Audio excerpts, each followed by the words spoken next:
Yo guys, what's going on? It is Ryuga here with another video. This time we're going to be doing some more gameplay critique and we'll be going after your boy, Stinky Clown. So the footage that we're going to be watching today was submitted by a user in my Discord. And if you'd like to have your own gameplay reviewed, feel free to send me an email at my Gmail, which will be listed below, or join my Discord and shoot me a private message. The footage that you submit needs to be in 1080p and in decent quality, as well as have no commentary over it. Make sure that when you send it to me, it is uploaded to a Google Drive link. That is the only link that I will view. Just upload your footage there. It needs to be a match where you don't 4K or stomp the enemy team. I am also going to be opening it up to Survivor critique now, so I will also look over your Survivor gameplay, so feel free to send any of that as well. Other than that, let's get into our critique. We're going to be looking at our boy Clown on Lambkin Lame. Yeah, Lambkin Lame. So let's go. Your first mistake I've already noticed, you haven't DC'd from the match because it's Haddonfield. I'm just kidding, but you know, everybody hates Haddonfield, even survivors.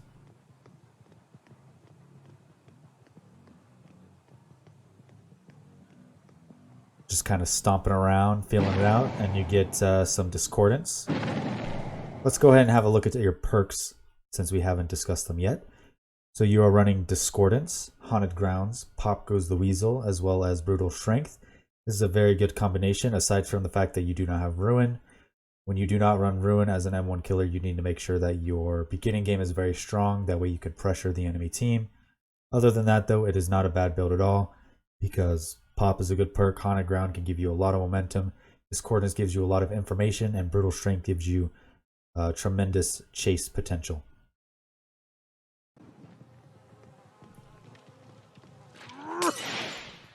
A bottle at the stairway is always good to block the survivor from going back up in a fast manner.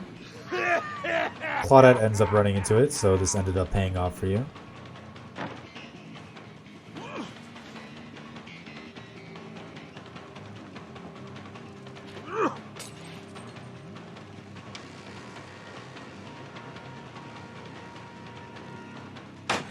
The pallet went down in a decent amount of time. However, it looks like you are deciding to not kick the pallet even though you have Brutal Strength. If you have Brutal Strength, you might as well kick the pallet, because this here is a incredibly strong loop. And it looks like you got it through your head, so you went ahead and kicked the pallet. That was another 20 to 30 seconds onto the chase that needed to not be there.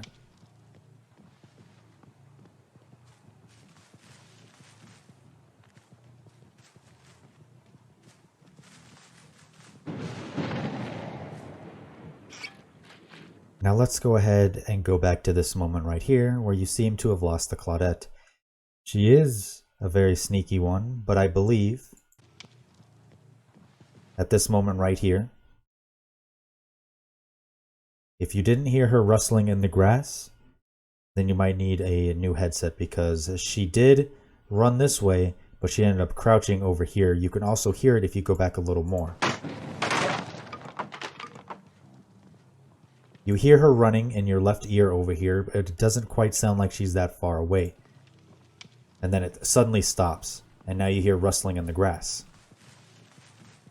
So the Claudette probably is either behind that tree or somewhere near that bush over there. However, she seems to have escaped your eye. Good job, Claudette. Your Haunted Ground went off, and you're still searching for the Claudette. You also seem to have ignored somebody who seemed to be AFK in the lockers, if you listen very closely. Those crows mean somebody is AFK, more than likely in a locker, because they weren't outside, you don't hear it anymore. So that would have been an easy free down for you.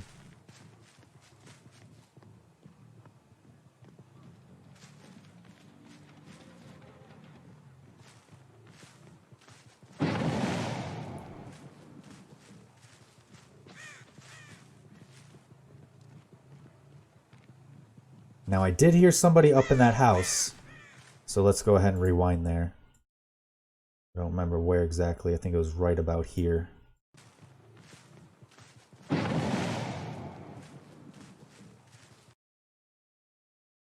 very, very, very faint. I barely heard it. Right here. Somewhere in this area, in like the right side of my headset, I hear very, very faint tip-taps of a survivor. Now, that was even hard for me to hear, so most people probably would have missed that. For some reason, you feel like, or it feels like to me, you're kind of wandering around aimlessly. You should really just be patrolling generators hardcore until you find somebody. Just like this generator is not being worked on, however, you are still lingering. Discordance now is procced, and you still are lingering around this generator that is not being worked on for some reason. This means 2 survivors are on that gen, and you also do not have ruin, which means they are making very, very, very good progress on that generator.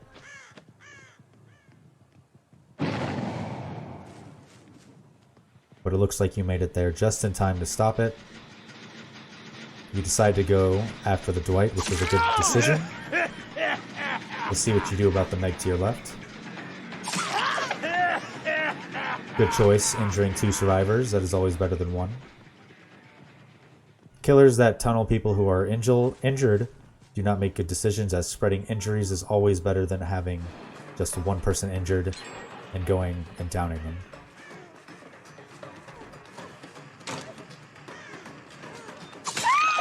Alright, first down of the game at 3 generators. That was about, what, 3 minutes into the match. So right now you're not really doing too fair. I feel like they're about to pop 2 or 3 gens. There goes 1. Because at this point, they had more than enough time to finish all of the generators because you do not have ruin. And you did not put enough pressure during this match to adequately stop them.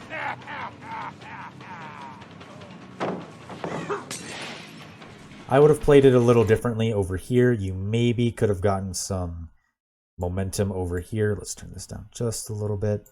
So when you saw Dwight camping the pallet, you should have made it obvious that you were not going to go to the pallet, so you possibly could have mind game and swung into it and downed him.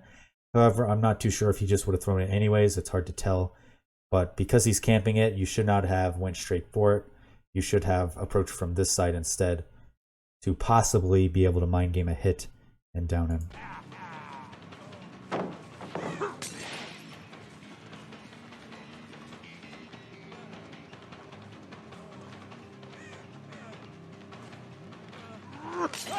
Good use of your bottle to stop him before he gets to the pallet.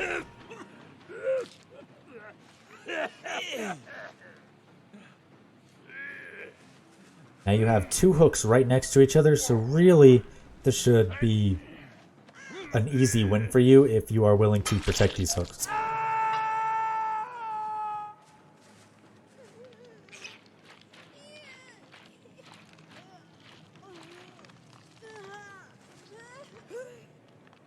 Now at this point, what I personally would do is I would protect these hooks with my life. Even if they do 1 or 2 more generators, it will either mean you get 1 or 2 kills if they do not play it incredibly smart. Because these 2 hooks are right next to one another.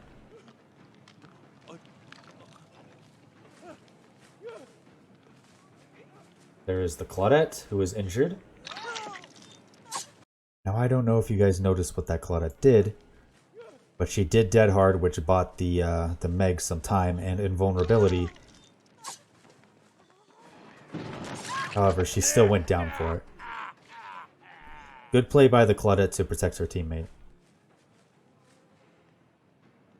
I would have hooked her personally, but let's see what happens through your decision. Dwight went to the left, so you made a good decision by doubling this way. And then you found the girl who was injured. I do not know why she was healing there. If you are an injured survivor, you should never be really healing in their terror radius. This is just asking to die. You also knew that there is no decisive strike because there are no obsessions in this match. So there was no need to worry about a DS there, which you did not. At this point in time, there should be at least 2 more gens very close to being finished. So the game is almost over at this point. With 1 kill, you might be able to salvage this, but let's see how you play.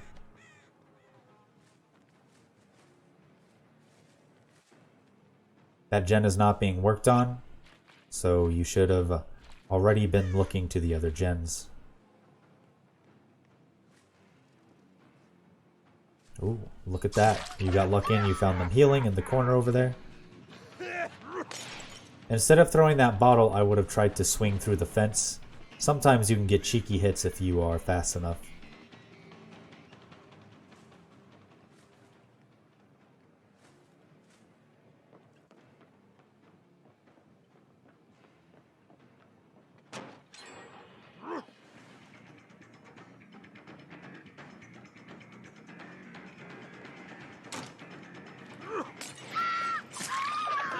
That chase could have been better, but it is Haddonfield after all. It's very hard for an M1 killer to end a chase incredibly fast.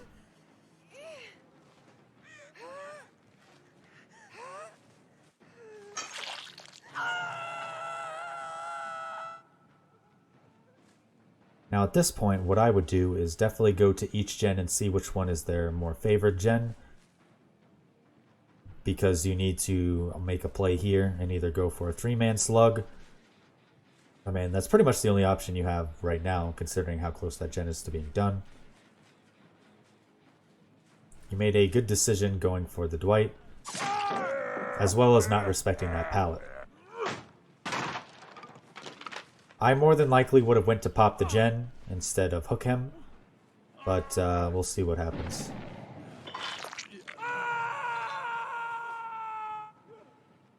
At this point, the only thing that is keeping you is going to be that gen if it gets finished. So I would have went and popped it immediately. However, you are deciding to not do that. The survivors did finish healing, which means they more than likely healed over here. But the gen is not being worked on, so you are wasting a lot of time being in this area.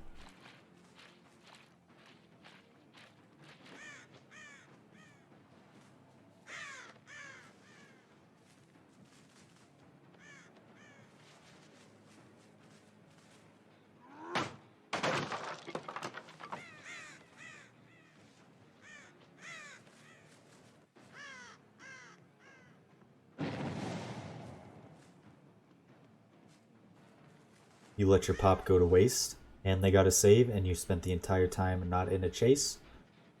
That was an incredible amount of time that had been wasted by you, where you more than likely could have found a survivor or protected the hook, possibly ending the game.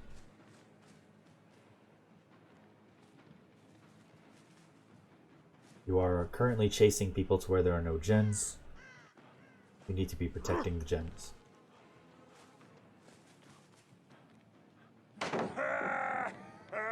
Dwight got a cheeky stun there. I would have been pissed, but, you know, it is what it is.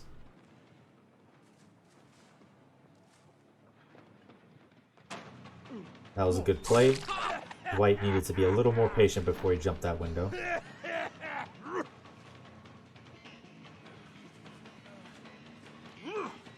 Good use of your bottle to cut off a loop.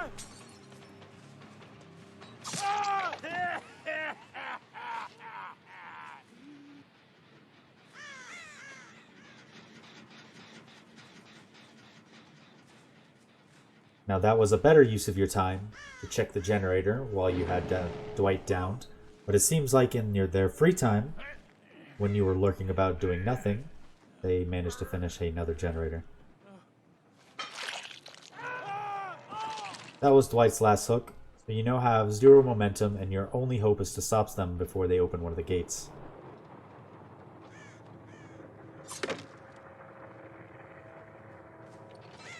Looks like you found Kate, and she had Sprint Burst. I would be tossing bottles like crazy. Make sure she did not make it to the other door, but it is too late. But I got it open, and there is pretty much 0 chance you can catch the Kate.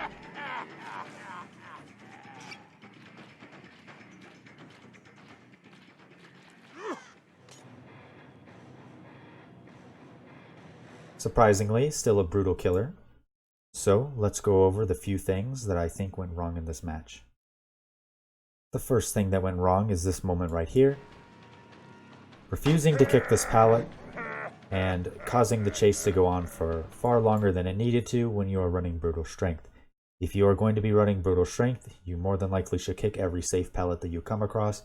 Otherwise, it might as well be better to put on a different perk such as Enduring. The second thing in this match that went wrong is the pivotal moment right here when you had two people on hooks and one was getting very close to dying.